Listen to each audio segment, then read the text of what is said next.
Our topic today is the importance, meaning, and development of community. My guest today is one-time state assemblyman and current mayor of Amery, Wisconsin, Mr. Harvey Stower. Welcome, Harvey. Thank you, Tim. Harvey, please very briefly give us some of your background, where you grew up, attended school, special hobbies you had, talents, and any roles that you might have played in various aspects, in various stages of your life. Well, I was born in Frederick, Wisconsin, in northern Polk County in 1944, and was raised on a dairy farm. When I had completed 7th grade, the day after 7th grade, my dad had taken a job to manage a feed mill and co-op in Range, Wisconsin, about 9 miles outside of Amery on Highway 8. And so we moved to Range. I went to 8th grade at the Range School. There were 8 of us. So basically rural yes. area. So started out with that. My dad not only had managed cooperative, but before that had been very active as president of a co-op creamery board and a variety of things. And at that point, when you're a rural kid, you get hauled along to the meetings so that nobody would come and babysit. Right. So I grew up on playing with other kids or just sitting and listening to people discuss politics and discuss creamery boards and those kinds of things. And in those days, co-ops were farming unions, not necessarily health food stores. That's exactly right. And right now, in fact, I'm going down this coming week. I'm on the state of Wisconsin, the Wisconsin-Minnesota Federation of Cooperatives State Board. So, and represent newspapers, food co-ops, and the kind of miscellaneous groups of cooperatives in the state. But I grew up on dairy co-ops. Cool. Where did you go to school, like college or anything? Yes, I went to Amery High School for 4 years. All right. And was involved in everything going on in the school and going on in town. And I think that probably it helped me many years later, 20-some years later, when I came back, that I'd been a good athlete. And I remember campaigning up in Burnett County, and a guy from Osceola, I went in, there was a fundraiser at a bar, almost in Washburn County. And so I thought, I'll stop there at 11 o'clock and shake hands before I get back home to campaign. And the guy was there and said, "Oh, glad to see you." And he recounted the 4th quarter of a basketball game 20 years earlier between Amery and Osceola, where I had done well. And I thought, boy, you couldn't ask for better publicity. So anyway, then I went to college at River Falls and graduated from University of Wisconsin River Falls.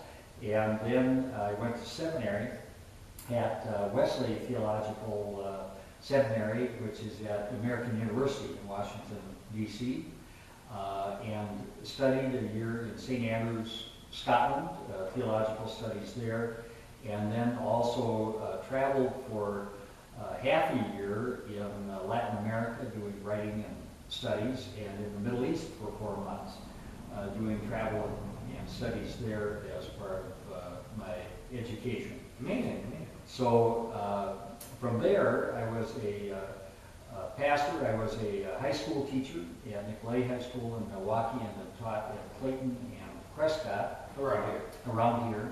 And then I was a pastor for many years at Kenwood United Methodist Church in Milwaukee, right across from the university. So I came back to Amery in 1982 and ran for the state assembly and won that election and served for a term then, and then lost in a recount election a couple of years later. Then served as an executive with the Wisconsin Department of Veterans Affairs, and then came back in 1988, won an election then, and then won a couple more beyond that. In 1994, I gave up my seat to run for Congress. I was a Democratic candidate for Congress, in the 3rd District, lost to Steve Gunderson. That was his 8th race and last race, and did well, but that was Newt Gingrich's year, where all of a sudden 52 Democrats lost their seat, as well as none of us picking any up. Right. So that was it. Came back to Amery, and have been mayor now. This is my 12th year, maybe my 12th year as mayor. And how has a sense of community contributed to your worldview and helped form what you are today? And by worldview, as far as getting it from community, like what are some of the values that you learned in rural Wisconsin and around the world in your travels that from the different communities where you visited that helped form your philosophy of life? Well, a lot it comes just from the family life. Had wonderful parents. My dad came from the old Plymouth Rock line from the British, and my mother was the daughter of Swedish immigrants who settled up in Burnett County. And I think probably most of the sense of community came out of my mother's side of the family. There were 12 kids in that family. My grandfather was an assessor up there, used to walk all of Craig Lake Township, cleared land, was very much interested in politics. He had a picture of Robert La Follette over the kitchen, next to the kitchen table where people were sitting there so that everybody at supper could see Bob La Follette. And that was very formative. My parents and grandparents were all people who, during the Depression, when hobos would come through, earlier than that time would offer hospitality, anybody for a room or a meal. There was a great sense of, my mother talks about the dances, the different neighbors, the Bohemians and the Swedes, and everybody would get together to do house dances, house parties, and it was just a very positive sense that you grew up And knowing your neighbors. You got along and you helped each other. Oh, exactly. And Right. I grew up as a kid with thrashing, where and silo filling and everything, where you go from one farm to the other. All of the farm wives would make huge meals, and you'd go from farm to farm, working with each other, making sure that the crops got in. And you brought up something that we kind of emphasize here at the Cepia Club. I mean, we have a worldview of what we call libertarian internationalism, which isn't, which by that we don't mean any party aspect. We mean more like the philosophy of liberty. And the things that we emphasize are, besides sovereignty, opportunity, and safety, we talk a lot about a better world for everyone inside their communities, and in building communities as a way to establish peace, cooperation, and tolerance, and the values that besides cooperation, but tolerance, patience, love, acceptance, and honesty, and open-mindedness, and all that entails. How do you view Amery as a community, for example, and what does Amery offer its people that is a unique asset? Well, I was glad to come back to Amery. We had our first daughter, when we were living in Milwaukee, was going to have to make a choice before she was 5 years old as to what school she wanted to go to, whether she would specialize in the arts or any other number of things if you have the specialty schools and so on within the system. And I can remember the joy of growing up here and wanted my kids to have that same opportunity. When you go to a rural high school like Amery, kids can test out forensics, basketball. My older daughter was the first girl to play in the hockey league in Amery, and choir, everything that's going on, the student newspaper. but they are able to test out a whole variety of what will challenge their talents and gifts, and make the choice. And make the choice, and be supported in that by other parents and by the community. There's a wonderful way of people uplifting each other's children. The schools, the churches are very important there. They provide community in themselves, relationships. And what we've hoped to do in terms of city government is make people feel at home with one another, that it is more than just potholes and other kinds of things that you're dealing with, but that the arts and the music programs, the happenings that occur, and a variety of things are there to establish people being in communication with one another.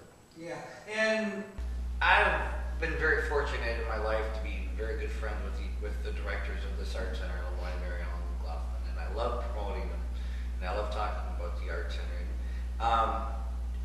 What they have here is a pretty big pillar of the community as far as people coming together and sharing an experience of expression and art and beauty and all that.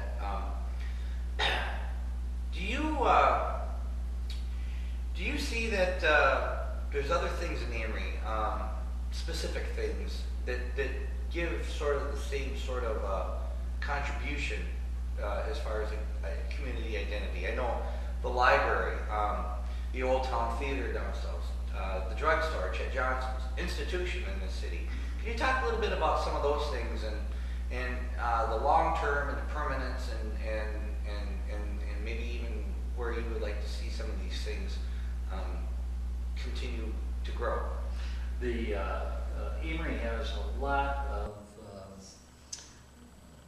places where you get that sense of community.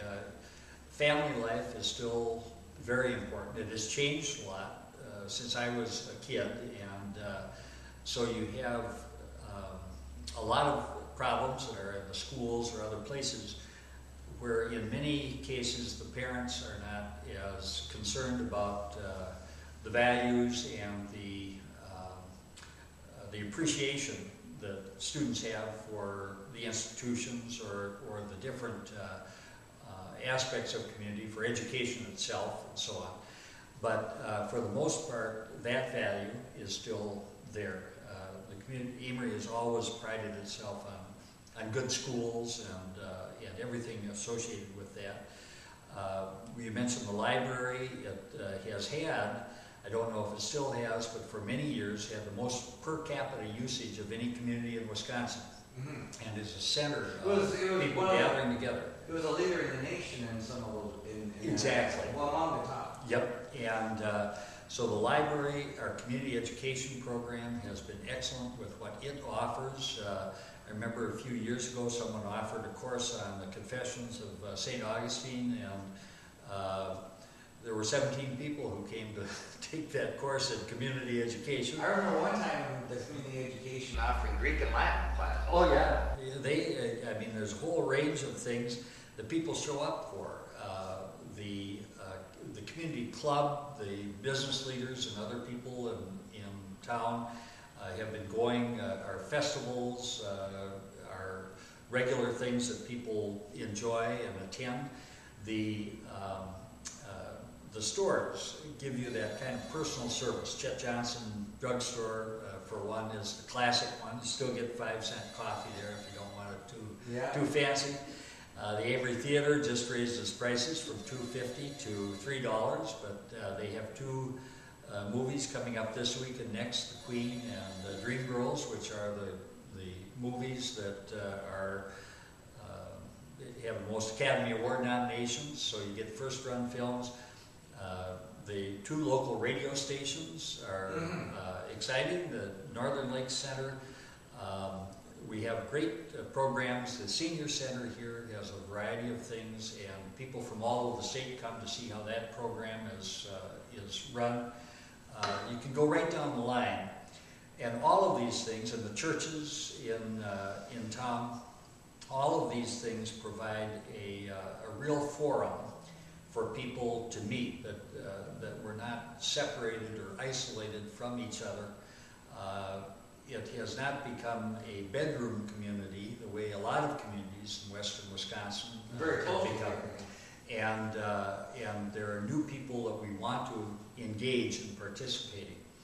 I'll just add that at our last city council meeting a couple nights ago, we have embarked on 3 different things where we are opening up to the people of the community to come together to see if there are enough people to form kind of a critical mass to move ahead on projects. One is should Amery become a green city. We've done very well in trying to preserve good environmental qualities to the city, and this is a step forward to really take that beyond where we are now. Another in terms of a cultural commission to incorporate all kinds of planning for the next 20 years or 30 years so that Northern Lakes can continue and the other kinds of values that we place on history and culture and community character can go on. And then finally the third one is see if there's enough interest for Amery to lead a Habitat for Humanity organization in Polk County. So all of these depend on people coming together, and one of the things we do is to, if people have ideas, to say, okay, we'll offer them up. If there's enough interest, they'll fly. If not, we're not going to force it on anyone. The classic example of that is a young man who was in college at River Falls, Eric Wojcik, who wanted to build new softball field complex in the city, and in honor of a good friend of his and his father who had been killed in an accident at New Richmond, and were avid softball players. And so I called together a meeting of about 15 key people from different aspects of the city life that may have interest in it. Eric met, and then a small committee took it from there and raised $185,000 over the next couple of years to provide new ball fields. And so those are the kinds of things that are really exciting to deal with in the community. To lay out ideas, and if people are interested, let them go. We try not to hire too many consultants in Amery because there are a lot of bright people around here where we can accomplish a lot of things, I think, within our community. And you kind of anticipated our next question. You talk about the cultural future of Amery. Amery is one of the smallest cities in America with a poet laureate. Yes, right. That is just so cool. And I went to, I was in San Francisco a number of years ago, just after we had appointed Lemoyne McLaughlin was the first poet laureate. And the Amery paper, the editor, Jerry Sondrell, put a big deal. There have been some other major things that happened in terms of bonding and some other issues, but then did a big deal on the poet laureate for Amery. And so I was in San Francisco and went up to see Willie Brown was the mayor of San Francisco at that time. And I went up to his office to see if we could get a picture taken to bring back here to give to the editor to say we're in good company here. But he was up at Sacramento, so I missed seeing him. But we have that. And the other thing I was going to mention when we were talking about the center of life and community in Amery, I'm going to go from here in a little while to, it's the 65th year of Palmer Sondrell, who is the publisher of the Amery Free Press. He has had that paper for 65 years. He still types on an old typewriter and does a weekly column and some other work. And his family runs the rest of the paper. But I can't stress enough how important it is to have a newspaper in the community that emphasizes education, the arts, and all of the kinds of progressive things that have happened from the newspaper. And they have always taken a great stance of being politically active. They do not flinch at anything on any issue, and endorse candidates and do a variety of things that a lot of chain newspapers or local papers don't do anymore, and they're glad to take the risk. Yeah, excellent, excellent. And that's kind of what the question that I had was about is basically we talked about it, but how do people create a sense of common interest and true fellowship to save community and to preserve liberty and increase prosperity and provide security. And Lemoyne, Palmer, and these people are examples of, and Eric are examples of taking individual initiatives to not be satisfied with something, but to work for something and to make it better. Do you?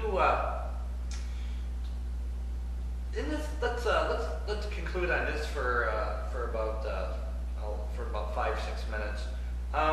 What do you feel is the future of community in America? Not only Amery, but communities like Amery, and even larger communities where there's still a sense of neighborhood. And in an age where people live in one place, work in another, what do the American people need to do to preserve community? That's a great question, Tim. I had read Bowling Alone, and then recently read that there is a change from people who are so isolated where rather than use the telephone or communicate directly, even in office buildings and cubicles where people will email each other right over the cubicle and can be, in essence, isolated from human contact with anybody else, direct contact anyway, that on one hand, there's an aspect of that is lost. And I just finished reading last night a book by Joseph Klein called The Natural. It was a discussion of Bill Clinton's presidency and how he had been very concerned in a discussion talking with the author of Bowling Alone about what can we do in this cyber age and everything else not to lose the face-to-face contact or the relationships that we have.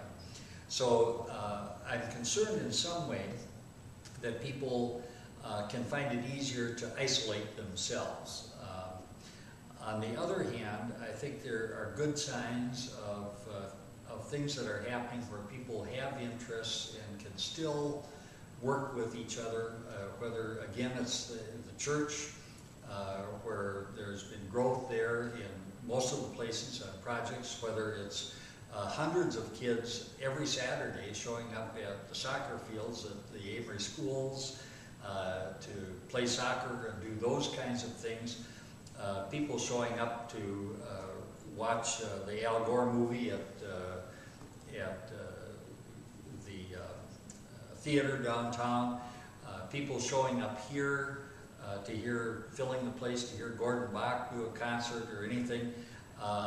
We had discussions about the future of Amery, and every other year we do a series of meetings called the Our Town Sessions, where we will open up to everybody in the public and go different places, where it's Senior Center or City Hall or other places where people would be gathered to talk what don't you like, what do you like, what ideas do you have, and so on, to try to bring those things that people can still have some mark in determining their own future. And one thing that we at the Cepia Club, we've kind of adopted an unconventional definition of community. We don't think there could be anything like the international community as such, but we think community has to be pretty rooted in geography to be the type of community that we're talking about strengthening, an Amery community or a borough in New York, something that's small enough where the neighbors are familiar enough and they're comfortable enough disagreeing or at least helping. Not timid about sharing something that they think is important to help the community as a whole, not necessarily interfering with anybody else's life, interfering with anybody else's liberty, but contributing something in their area that's going to make their lives better in the long run and help everybody else at the same time.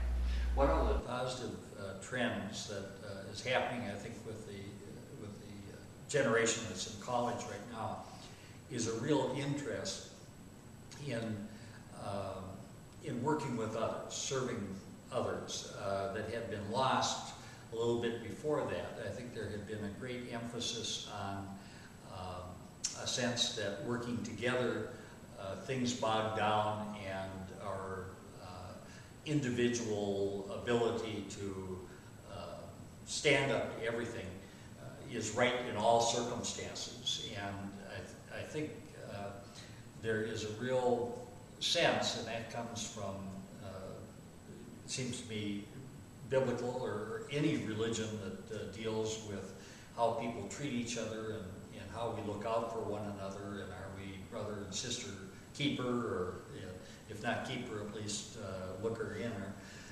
that we appreciate it. I think a positive thing, I was active in the civil rights movement in the 60s, that we tend to think when we talk about how good the old days were, is that we forget the power of segregation and all kinds of old historic things that were in place that needed to be broken down. And only people can break those down. And that's right. That's exactly right. Well, thank you, Harvey, for being here. That's all the time we have for today. Thank you for watching. We hope this discussion will encourage everyone to think a little more about how they can make their own communities better and improve their own lives. And this has been Freedom Affairs. Good day. Thank you, Tim.